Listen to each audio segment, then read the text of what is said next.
إلى رضوانه بلغ الرسالة وأدى الأمانة ونصح للأمة حتى تركنا على المحجة البيضاء ليلها كنهارها لا يزيغ عنها إلا هالك فصلاة الله وسلامه عليه ما تعاقب الليل والنهار وما ذكره الذاكرون الأبرار. أيها المسلمون عباد الله، فلا أزال أوصيكم ونفسي بتقوى الله عز وجل. يقول الله تبارك وتعالى في محكم تنزيله: يا أيها الذين آمنوا اتقوا الله ولتنظر نفس ما قدمت لغد واتقوا الله إن الله خبير بما تعملون. أيها المسلمون عباد الله، وحين إن شاء الله تعالى خطبة كغورمي دونا الإصلاح بين الناس إن دادك نحدود الوناتيو هدي إسقونصدان وإسماغان لهشيسيو موضوع عسبين إن شاء الله تعالى وحي ربي نوقف ذيديو أين مركا وحسقات المامي دونا وغرين بوالا ليال دين تنن الإسلام كقيمها بدن waxay dadka ugu yeelaysaa oo ay ugu baaqaysaa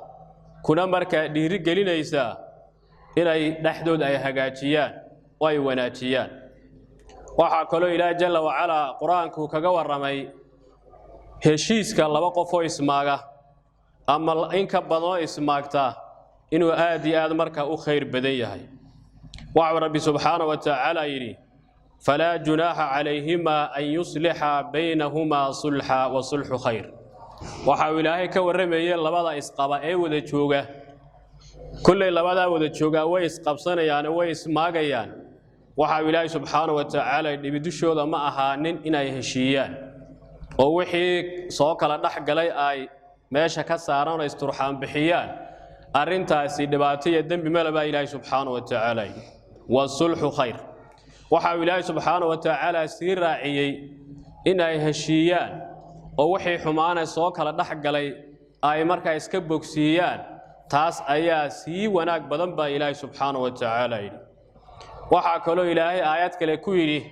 la khayra fi kathirin min najwahum illa man amara bi sadaqatin aw ma'rufin aw islahin bayna an-nas. khayr kuma jiro in badan oo faqad dadku ay isugu yimaadaan إلا وحوي أنفق عدة فريسة موية صدقات إن ذاتك وحلا ترى تباليسن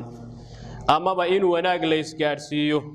أما الله بقفو إسماعي أما إن كبلان هشيسين تودا عدة وحوي كأرنسان إيسا أو كشريسا دبتنا كفق إيسا كمويانا إنت كلا إنت إلهي كسر ربيت تاني كميت هاي مويانا محواف وحكى لقو فقابا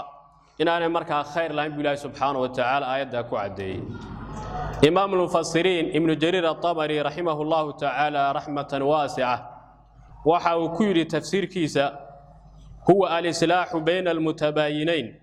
أو بين المتباينين أو بين المتخاصمين أو المتخاصمين. وحا لغا ودا إن لهشيسيو أو ليسكو سو دويو لبدا قف اسماغي اسقونسداي أما إن كبدن oo ismaagtay dabeetana kala fogaatay. dadku waa bashar weeye, inta waa la isku khaldamaya, waa la isjiiraya, laba isqaba ismaagaya, laba wada dhasha ismaagi kara, laba wax weeyaan beelod oo walaalaba ismaagi kara, ummad meel ku wada dhaqan baa ismaagi karta. waxaase wax weeyaan ayaan daraad inay ka heshin waayaan.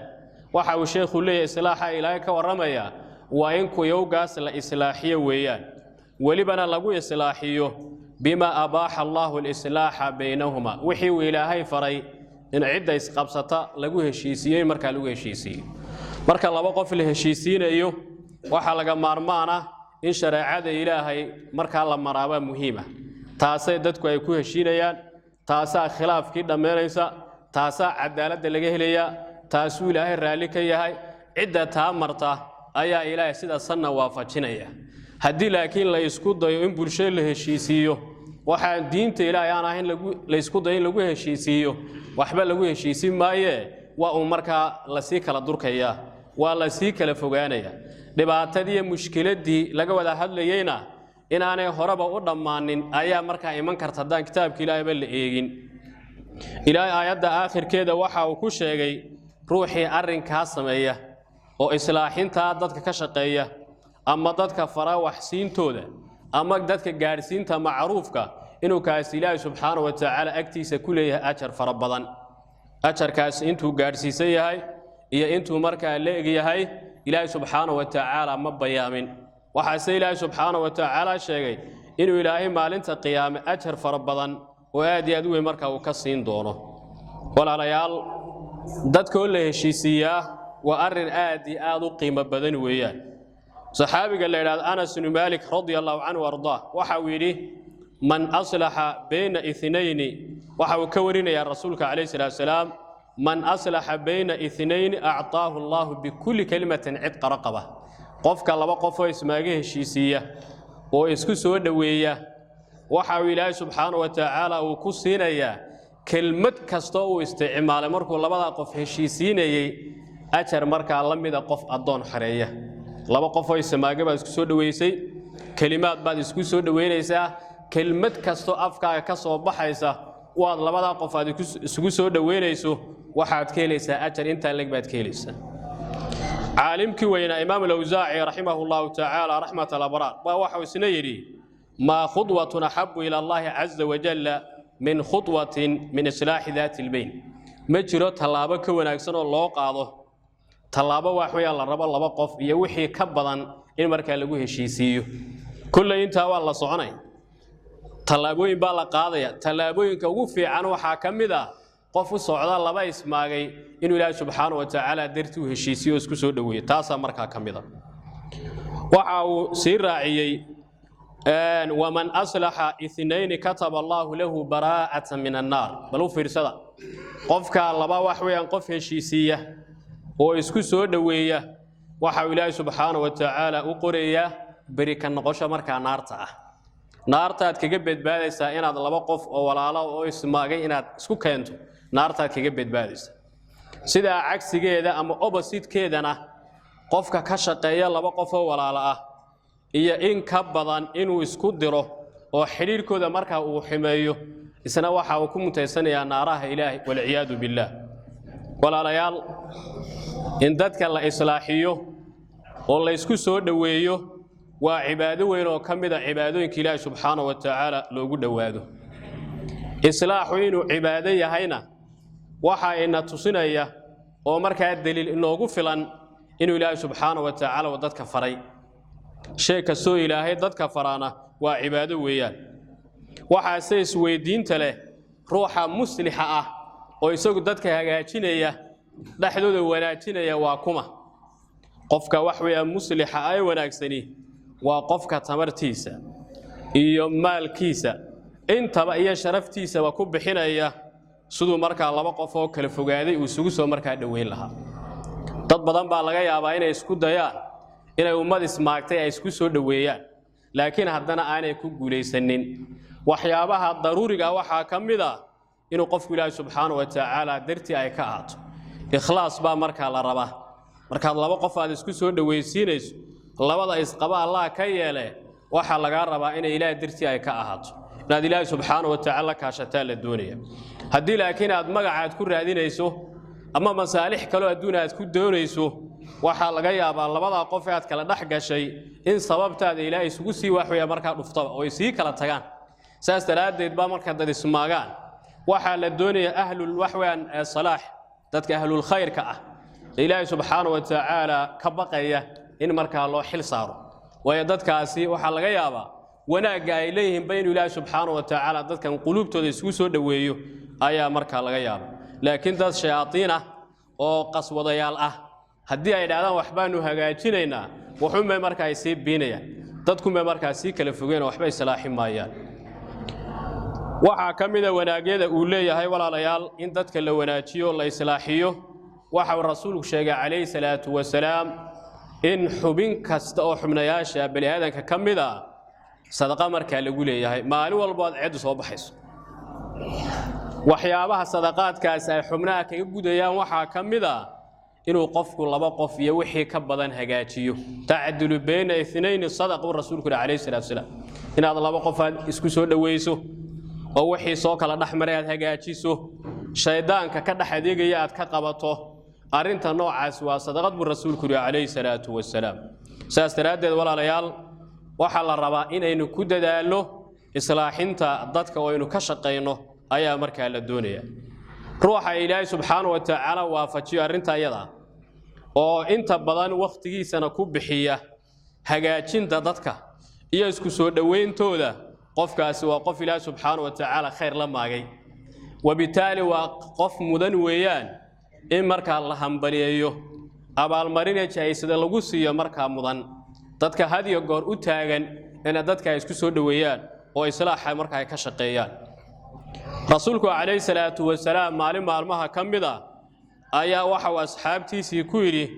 ألا أخبركم بأفضل من درجة الصيام والصدقة ما يدين شيء وحكسي فضل بدن درجة وحوي الصومك هي الصدقة هي الصلاة وحى لقوا الصومك سنة هي الصدقة وحوي سنة هي محوها صومك سنة وحكسي فضل بدن وكسي أجر وين ما يدين شيء أصحاب الرسول خير كي أدو شعلين وحيد هذين قالوا بلى يا رسول الله ها رسولك إلهي ونبهنا أنت وحكسي فضل بدن رسولك عليه الصلاة والسلام ميل فوق بمتجينه وحو رسولك لإصلاح ذات البين تدس ماغي أو إسقون صدي دباتا يكلا نحق شيء إن هذا هجاجسان أو إصلاح حسان أي أمرك كسي قيمة بدن وحال لغا يابا ديغو حالة الصلاة الليل أتاغنا maalinnimadana soo soomay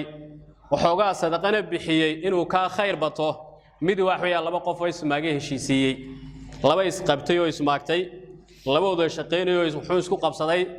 laba wax weeyaan kala si kale uu isku maagay heshiisiyay ilaahay subxaanahu wa ta'ala darti kaasa laga yaabaa inuu kaasi fadli bato inuu ka wax weeyaan fadli bato darajo ka badan helo ayaa markaa dhacda rasuulkuna kaleey salaam waa kana cadeynayba walaalayaal in la ismaago la isqabsadaa iyadoo ceeb ma arrin cidi ka badbaadi kartana markaa ma waxa la yiraahdaa al khilaaf min tabi'ati al bashar wa amrun tabi'i khilaafku waa arrin iska dabiiciya waa arrin nature iska ah dadku way iskhilaafayaan inta waa la isqabsanay ilaa jalla wa ala quraankiisa waxa uu ku sheegay inaanay dadku ka tagaynin inay iskhilaafayaan wala yazaluna mukhtalifiina illa man rahima rabb رسول الله كلا محادثك كتجي معيان إن أي كلا دوانانيان أو أيس خلافيان أو الدين يسكو خلافيان سياسة يسكو خلافيان الربا كلا يسكو خلافيان إلا أنت لا سبحانه وتعالى نحرسموه إنه خلافي ما داوح ويان عيبنا معها أرن عصبنا مركا معها لكن وحا عيب تدي لنا إسا هدو خلاف كاسي دما وايو خلاف كاسي سي صعده عيد خلاف كادم يسو كغعنك استل وايو markaas ay isku bedelaysa asxaabta rasuulka oo garanaysaan oo dadka ugu qiimaha badan ayaa khilaaf soo kala dhaxmaray oo iskhilaafay ahlul quba meesha waxaan ay deganaayeen misaaka rasuulka kaleey salaam uu ka dhisay meesha quba leeyda dadkii meesha deganaa asxaabtaas oo aad iyo aad u qiimo badnaa ilaana subhanahu wa ta'ala quraankiisa ku amaanay ayaa maalmaha kamid ismaagay وضدك إلهي كو أمانة فيه رجال يحبون أن يتطهروا والله يحب المطهرين ورير قبوية لما كاسا اسماغي إلى أي قاعدين قاعدين اسكو قادان إلى الشيدان رسولك عليه الصلاة والسلام وركاس مركو سو قاعدي أصحابتي سرقي قوة ويناقار كمدا أيو مركاس سوك حيستي حقي بمركا قبتين تبتنا وايسو إسلاحيين وحاو خلاف سوك لنحمري أبو بكر الصديق وأفضل هذه الأمة بعد نبيها ومضى وحوي وقفك يقول فضلك بدناه وياه مركا لقي ما يده رسولك عليه الصلاة والسلام يا عمر بن الخطاب وكحيقة أيا خلاف سوك لا دحقلي بل عشرة المباشرين با خلاف سوك لا دحمري وحانو لجي إذا خلافك عيب مركا يسوي إسكي سوما حدد اسماغانا للما يابو لكن وحا عيب يفعل حمر نغنيسا إنو خلافك سيتشيتمو خلافك لقبين وايو xumaan fara badan ay ka dhalato dhiigu marka uu ku daato dad walaalaha ay ku kala tagaan taasa marka xumaan ee ceeb marka yeelanaysa rasuulku kaleey salaatu wasalaam aad marka uga digay in dadka muslimiinta ah ay ismaagaan oo ay kala tagaan waxa rasuulku kaleey salaatu wasalaam uu reebay in laba qof oo muslimiinta kamida ay saddex maalmood wax ka badan arin adduun ay ku kala tagaan oo afka isku taagaan waxa rasuulku kaleey salaatu wasalaam لا يحل للمسلم أن يهجر أخاه فوق 3 أيام روح مسلم كحلال وما حرام بكت ولا لكيس كلام مسلم إنه كت وصد حبين وحكبرا يلتقيان فيعرض هذا ويعرض هذا يقول الله بلا قف أي كل ميان وكنا مركات شيء سنة حاجة كل شيء سنة ككلا حاجة كل إيجيا أرنتا سوى حرام برسولك عليه الصلاة والسلام من بنانا وخيرهما الذي يبدأ بالسلام الله بلا قف أفكس كتاجينا كخير كبدن وكسلامة بلاوي حرير كي ريليشن كودي دبسوا علينا إياه كاسا خير بدن برسولك عليه الصلاة والسلام سأستراد ولا ريال إنه آدي هذا السجد شرنه وإنه كديك تونا إنه أيام مركا الله رباه إنه هلكا وحسوق قادنه وحين تضبط كي وركا هذا اللي موضوع مركا العفو عفسك إنه مالين توركا هذا اللي خطبتنا تاسع دبا مركا يدبس عطاه وحال الدنيا عد ولا يسمعته إنه مركا يسكسو دوينه قف كسو مسلمنا وكود على مركا الله رباه إصلاحا وناق وليها أودد أيا حتى وحى لبنية إنه قفكو هدي داني وجيسو إنه حتى بين استعمال كرو مثل الله وقف اسماعي متبقى هانتي سوء دارنا إنه ككله الشيء دياره ما مركاسات الله ده أنت أطاق تهبله أظن بعرفك تاجيه شيطان باكو بوفني ولا الكا وحبك وما قبه إن هذا الشيء سادنا الديار بويا هاي ونا مركا كرالي قلني هذا هو دارنا ككله كنا أنت لك بعد كورناس markaasaad isku soo dhaweynaysa arinta noocaas been ma noqonayso oo beentay xaaraanta ahayd cadaabka lagu mutaysanayay waa marka laga soo reebay arinta iyada ah laakiin hadii wax weey taa la sameyn waayo oo afka la isku taago halka xumaan la isugu qabto markaas ay wax walba ay xumaanayaan rasuulkeena qiimaha badnaa calayhi salaatu wasalaam xadiis saxiixa waxa uu ku sheegay tuftahu abwaabul jannah waxaa la furaa albaabada jannada maalin walo isniina iyo maalin kastoo khamiis ah rasuulku calayhi salaatu wasalaam dabeeto waxa ilaahay subhanahu wa ta'ala u dambi dhaafaya likulli 'abdin la yushriku billahi shay'a adoon kasta oo ilaahay subhanahu wa ta'ala u shariigeynaynin adoon kastoo muwahhida ilaahay subhanahu wa ta'ala u dambi dhaafaya dunuubta la dhaafaya waa dunuubtii yareed xaqa bil aadan kana shaqada kulayn baa la sheegay ama dunuubta waaweyn توبا مركا لو باهي وحياد بلي ادن اد غارسيسين اما اد ka qaadatayna iyana waa gaar oo gaar ahaan sideeda gaarka aba loo eegay laakiin wixii kale siyaada ka dhacay ilaahay subhanahu wa ta'ala maalin walo khamiisa iyo maalin kasto isniina ilaahay waa ka baabinay beejkaagii hore wixii xumaanay ku jiray dib baa marka loo masaxaya laakiin waxa rasuulku sheegay calayhi salaatu wasalaam in laba nin aan iyaga waxba laga dhaafaynin labadaas waa labada qof ee ismaagay afkana marka isku taagay waxa ilaahay subhanahu wa ta'ala oranaya unzuru u kaadiya labadaas hatta yastaliha ila inta kasoo heshiinaya labada ismaagay afka isku taagaya xumaanta isku haya uma qalma in loo dambi dhaafo liiskooda dib loo celiyo tabaatana waa loo kaadinay ila inta kasoo heshiinaya billahi alayk duruubteenu aad bay u farbadanta inaynu halno ilaahay subhanahu wa ta'ala dambi dhaafkiisa aad baynu u baahi badanna hadii wax weyn aad qof aad wax isku haysaa oo aad wax weey bulshada islaameed maalin ma bis qabsanaysaa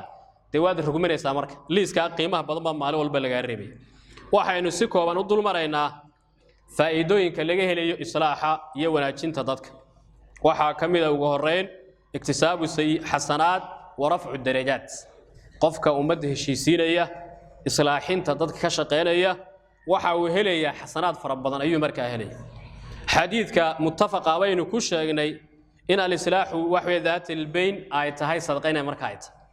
sidaas oo kale qofka ku dadaalaya inuu ummadda islaaxiyo oo uu isku soo dhaweeyo waxa ilaahay subhanahu wa ta'ala siinaya darajo aad u sareysa ba ilaahay subhanahu wa ta'ala gaarsiinaya